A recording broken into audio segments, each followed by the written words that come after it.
As you're gonna watch my handwriting, just know that generally my penmanship is usually better than this. And so are you. Hi, I am Carla Gugino, and I am a badass, and therefore I am taking InStyle's Badass Questionnaire.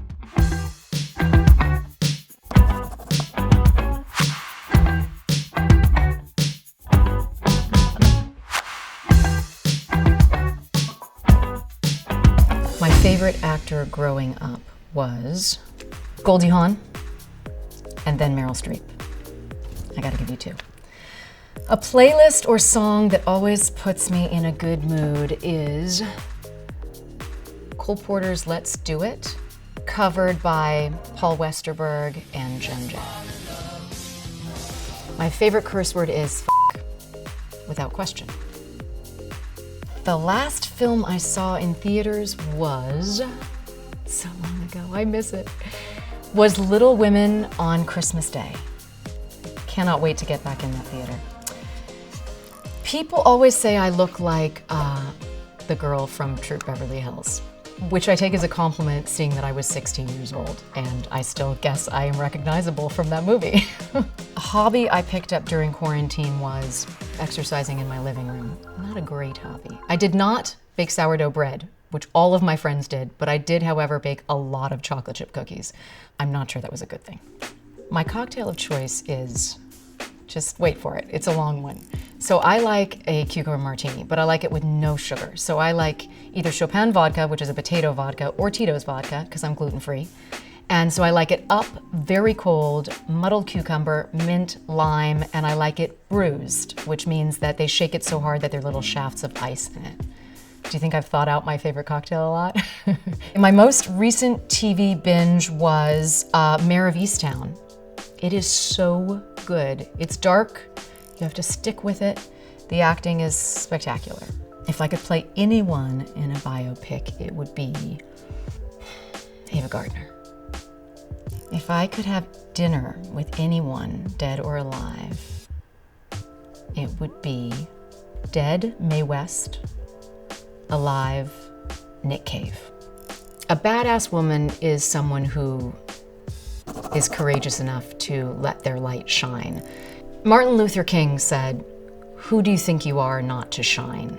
And that is always something that struck me. So I think a badass woman and a badass human is someone who has the courage to let themselves shine, and through that empowers other women and people to let themselves shine. Early riser. Or dress. Both. Beach. 100% beach. I can't be objective here, so I'm going with the movie. Well, do I have to choose between a rock and roll and helping rock the vote? Can we combine them? Can we have like a rock the vote concert?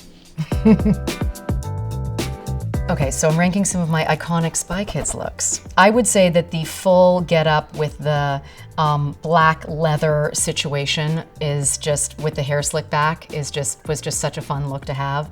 And so that might go number one for me.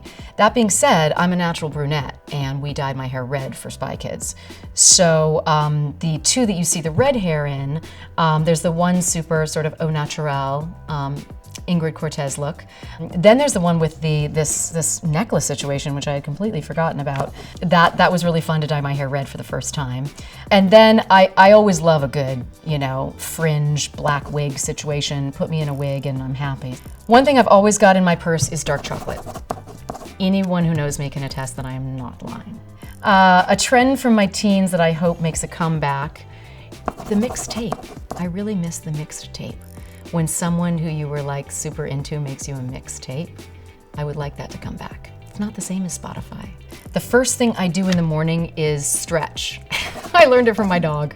The last thing I do at night is take a bath. I would say I take literally like 350 baths a year. I can count the days that I don't take a bath at night.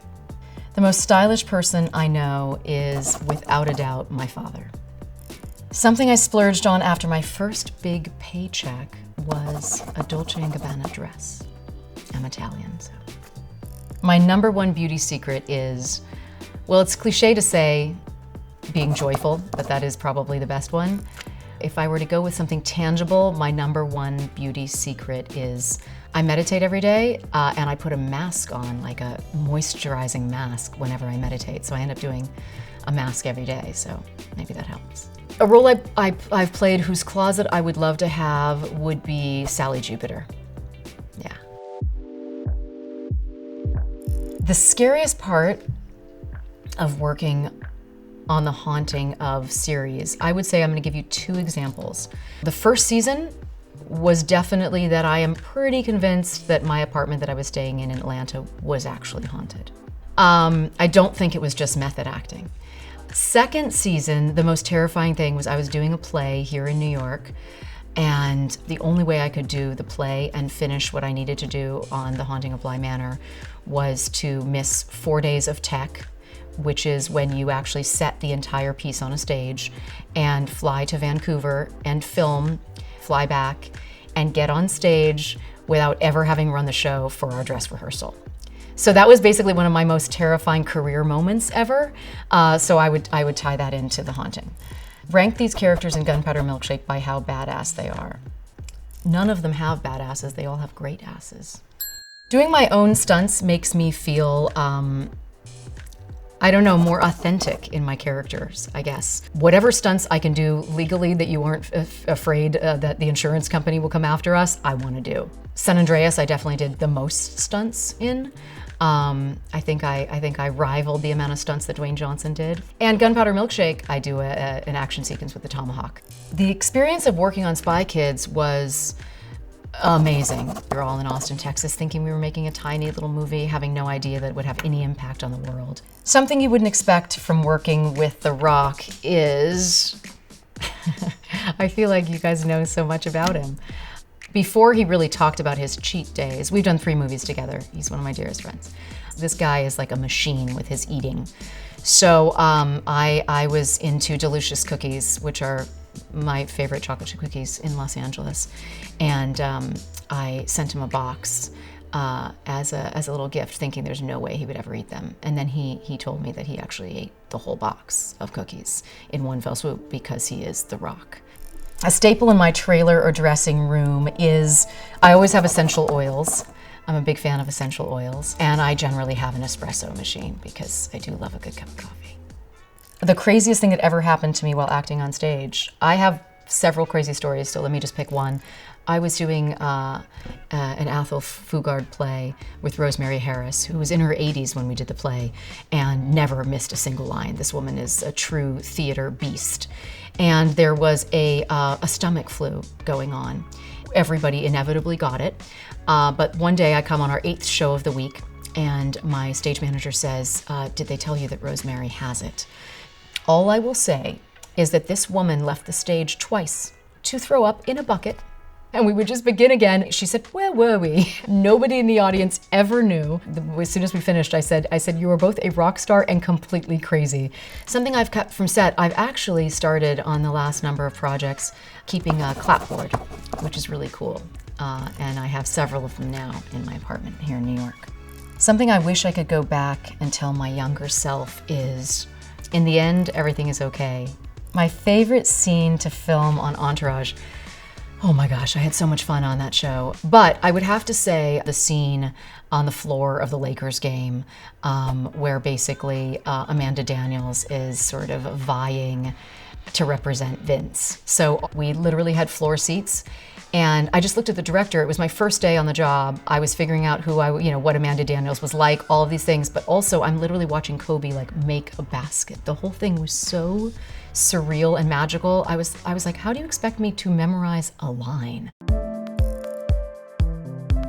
I was in a Guns N' Roses music video.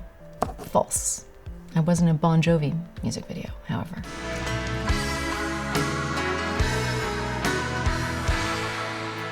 The set of Mr. Popper's Penguins had to remain below 50 degrees for the penguins.